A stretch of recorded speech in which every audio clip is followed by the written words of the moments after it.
شکریہ جناب اسپیکر. اعوذ باللہ من الشیطان الرجیم. بسم اللہ الرحمن الرحیم. وَلَنَبْلُوَنَّكُمْ بِشَيْءٍ مِّنَ الْخَوْفِ وَالْجُوعِ وَنَقْصٍ مِّنَ الْأَمْوَالِ وَالْأَنفُسِ وَالثَّمَرَاتِ وَبَشِّرِ الصَّابِرِينَ الَّذِينَ إِذَا أَصَابَتْهُمْ مُصِيبَةٌ قَالُوا إِنَّ لِلَّهِ وَإِنَّا إِلَيْهِ رَاجِعُونَ أُولَٰئِكَ عَلَيْهِمْ صَلَوَاتٌ مِّن رَّبِّهِمْ وَرَحْمَةٌ وَأُولَٰئِكَ هُمُ الْمُهْتَدُونَ. صدق اللہ العظیم. میں آپ کا بہت شکر گزار ہوں کہ آپ نے مجھے بولنے کا موقع عنایت فرمایا. جناب اسپیکر، میں اسمبلی میں بہت کم بولتا ہوں. اس کی وجہ یہ ہے کہ میں کچھ معاملات ایسے ہیں جن کو سیاسی امور نہیں سمجھتا. اسمبلی میں ہم سب تقسیم ہیں. ہم اس لیے تقسیم ہے کہ ہمیں تقسیمی بنیادوں پر تقسیم کیا جاتا ہے. ہم اس لیے تقسیم ہے کہ اگر ہم تقسیمی بنیادوں پر تقسیم نہیں ہوں گے تو ہم تقسیم ہند کی عزت نہیں رکھ سکیں گے. اس لیے ہمیں اس بنیاد پہ تقسیم کیا جاتا ہے کہ ہم تقسیم ہو کر آئے ہیں، لہٰذا تقسیم ہو کر اپنے اپنے جذبات اور اپنی اپنی کیفیات کا اظہار کریں اپنی اپنی پارٹی پالیسی کے مطابق. اسمبلی ہم سب کے لیے بولنے کے لیے اس لیے بھی ضروری ہے کہ ہم سب ان جگہوں سے منتخب ہو کر آئے جہاں کے لوگوں نے ہمیں اپنا درد سنانے کے لیے بھیجا. میں آپ سے آج اس لیے بولنے کی اجازت مانگ رہا تھا کہ بہت گفتگو ہو رہی ہے اور ظاہر ہے کہ اس وقت پورا پاکستان ایک بچی، ایک خاتون اور خواتین اور ان سب کی عزت پر دل گرفتہ ہے، پشیماں ہے، افسردہ ہے اور بہت تکلیف میں. میں بھی کہتا ہوں کہ عرش والے میری توقیر سلامت رکھنا، فرش کے سارے خداؤں سے الجھ بیٹھا. میں صرف اتنا بتانا چاہتا ہوں کہ بہت پہلے کی بات ہے، اب وہاں پر جبل عمر ہے اور جبل عمر پر وہاں اب ایک ہوٹل تعمیر ہو رہا ہے، سعودی عرب کا وہ علاقہ ہے. ایک آدمی رسول کریم صلی اللہ علیہ وآلہ وسلم کے پاس آیا اور اس نے آ کر کہا کہ یا رسول اللہ مجھ سے بہت بڑا گناہ ہو گیا. تو آپ نے فرمایا کب ہوا؟ انہوں نے کہا اسلام لانے سے قبل ہوا. آپ نے فرمایا کہ ٹھیک ہے، اب تم اسلام لے آئے ہو، تمہارے سارے گناہ اللہ نے معاف کر دیے. اس نے کہا آپ میری بات سن لیجئے رسول اللہ، میں آپ سے بات کرنا چاہتا ہوں، اپنے دل کا بوجھ ہلکا کرنا چاہتا ہوں. آپ نے کہا کہو تم کیا کہنا چاہتے ہو؟ اس نے کہا یا رسول اللہ میری ایک بچی تھی اور میں اس بچی کو جب وہ 5 سال کی ہوئی تو میں اس بچی کو کہا میں چلو تمہیں جنگل لے کے چلتا ہوں، اور میں اس کو لے کر چلا. جناب اسپیکر توجہ چاہوں گا، میں اس کو جنگل لے کر چلا.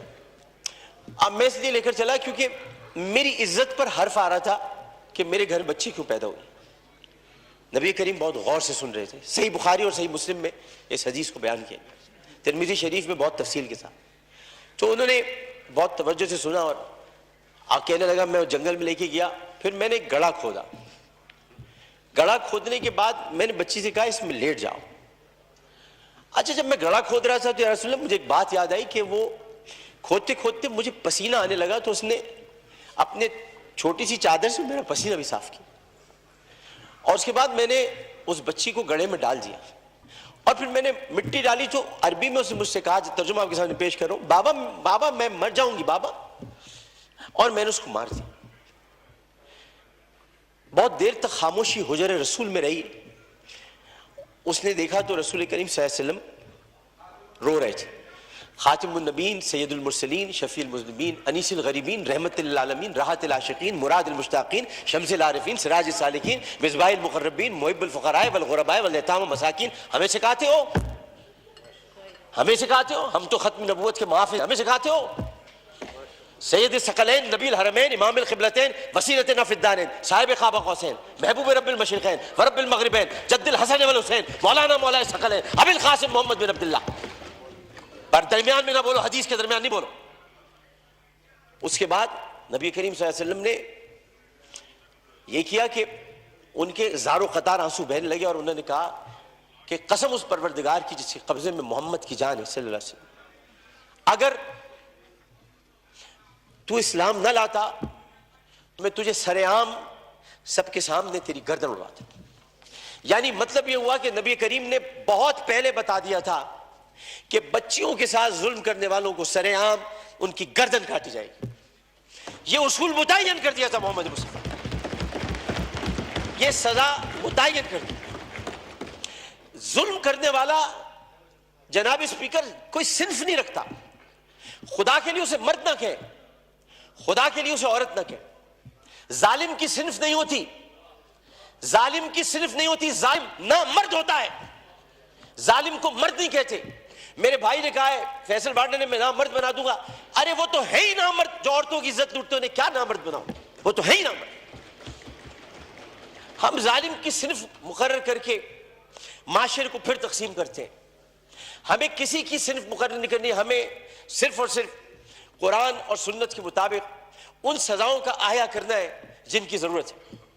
یہ واقعہ موٹر وے پر ہو یا حلقہ این 245 کی کسی کچی گلی میں, اس میں یہ بحث ہی نہیں کرنی. بحث ہمیں یہ کرنی ہے کہ انسانیت کی تذلیل ہوئی. بحث ہمیں یہ کرنی ہے کہ ہم کیا کر رہے ہیں. بحث ہمیں یہ کرنی ہے کہ اگر ہم ریاست مدینہ کے دعوے دار ہیں تو ریاست مدینہ میں اگر ایسا واقعہ ہوتا تو ہم کیا کرتے. ہمیں یہ کرنا ہے. ہمیں قانون سازی کرنی ہے. ہمیں اسمبلی میں بیٹھ کر اس معاملے کو مل جل کر حل کرنا ہے. میں کسی کا بھی یہاں زیادہ وقت لینا نہیں چاہتا. میں بہت دل گرفتہ ہوں کیونکہ اس بچی کے گھر میں کوئی کمانے والا نہیں ہے. بنیر سے آئے ہوئے پختون گھرانہ تھا, پٹھان گھرانہ بیچارہ, جو وہاں کما رہے تھے. عمر صادق اس کا والد. بہت پیاری سی معصوم سی بچی تھی. ہر بچی معصوم ہوتی ہے, پیاری ہوتی ہے, لیکن جناب اس میں سوچیے ایک پختون فیملی کی بچی جو بڑے غیور ہوتے ہیں. میں اپنے تمام پختون بھائیوں سے کہتا ہوں, میں ان سے بڑی محبت کرتا ہوں. غیور قوم ہے, ایک عزت دار قوم ہے, جو آتے بھی ہیں عزت سے کمانے کے لیے, عزت سے جینے کے لیے. چاہے ان کے ساتھ خیبر پختونخوا میں ظلم ہو, چاہے کسی بھی حصے میں ہو, اور کسی بھی قوم کے ساتھ ہو. پاکستان کا ہر قومی رکھنے والا فرد میرا پاکستانی بھائی ہے.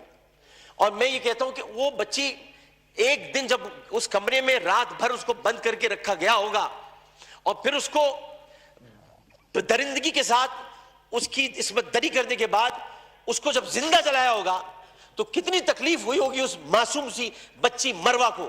جبکہ قرآن کہتا ہے ان الصفا والمروہ من شعائر اللہ. جب اللہ نے دو پہاڑوں کو مروہ اور صفا کو عزت دے دی تو پھر ان کی عزت کیوں نہ اتاری جائے. جنہوں نے پہاڑوں کے نام پر عزت دینے والے پروردگار کی پیدا کی ہوئی مروہ کو بے دردی کے ساتھ اس کی عصمت دری کی, ان کی عزت کیوں نہ اچھالی جائے, ان کی گردن کیوں نہ کاٹی جائے, ان کو سرعام پھانسی کیوں نہ دی جائے. جناب اسپیکر, میں آپ سے صرف یہ بات کہنا چاہتا ہوں. میں شکریہ ادا کرتا ہوں اپوزیشن بینچز کا بھی, میں شکریہ ادا کرتا ہوں اپنی پارٹی کا بھی, میں سب کا شکریہ ادا کرتا ہوں کہ جو اس وقت اس درد کو سمجھ رہے ہیں, جو درد کو سمجھ کر بات کر رہے ہیں, اور جو نہیں چاہتے کہ اس وقت سیاست ہو. ہم میں سے کوئی نہیں چاہتا, اور جو ان باتوں پر سیاست کرے گا معذرت کے ساتھ, پھر وہ سیاست کر رہا ہے, عبادت نہیں کر رہا. وہ عبادت نہیں کر رہا. یہ اس وقت عبادت کا مرحلہ ہے, اور عبادت صرف 5 وقت پروردگار کے سامنے سر جھکانے کا نام نہیں ہے. عبادت ظالم و جابر حاکم کے سامنے کلمہ حق کہنا بھی ہے, اور عبادت اپنی جگہ پر رہتے ہوئے جب اللہ تعالیٰ نے قوت گویائی عطا کیے اور 5 سوالات جب حشر میں کیے جائیں گے, کہاں سے کمایا تھا, کیسے کمایا تھا, جوانی کہاں گزاری, بولنے کا علم دیا تو بولے کہ نہیں بولے, ما کنت تقول فی ھذا الرجل, اس رسول کے بارے میں تمہارا کیا خیال ہے, کیا جانتے ہو, اس وقت ہماری زبانیں گم ہو کر نہ رہ جائیں. اس لیے ہمیں اپنی اپنی جگہ پر رہتے ہوئے اس کو عبادت سمجھ کر اپنا حق ادا کرنا ہے. میں اتنا کہنا چاہوں گا آخر میں, جناب اسپیکر, میں اس ایوان سے ہاتھ جوڑ کر مطالبہ کرتا ہوں, بحیثیت ان کا ساتھی, بحیثیت رکن قومی اسمبلی, انہی کا ساتھی, انہی کا بھائی ہوں, اپنی بہنوں کا بھائی ہوں, اپنے جب ہمارے اپوزیشن والے ان کی بہنوں کا بھائی ہوں. صرف اتنا کہنا چاہتا ہوں کہ اس اسمبلی میں ہم پتہ نہیں کب رہے, کب تک رہے, کیا رہے, ہمیں نہیں پتا, لیکن ہم جتنے دن بھی رہے یہ اسمبلی ایک تاریخ بن جائے کہ ہم نے, یہ اسمبلی نے قرارداد منظور کی تھی اور بل بنایا تھا کہ بچیوں کو میں ہر قتل کی بات ہے, بچیوں کی عصمت دری کرنے والوں کو سرعام سزائے موت دی جائے.